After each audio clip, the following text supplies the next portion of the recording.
Shout out na lang sa single mom na nag-Indian sa akin. 3 oras ako naghintay doon sa mall. Hindi ka pumunta. Nakita mo lang akong kalbo, hindi ka na nagpakita sa akin. Bakit?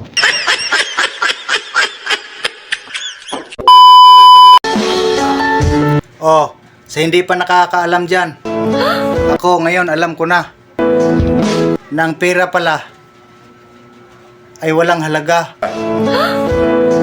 kapag nagastos mo na.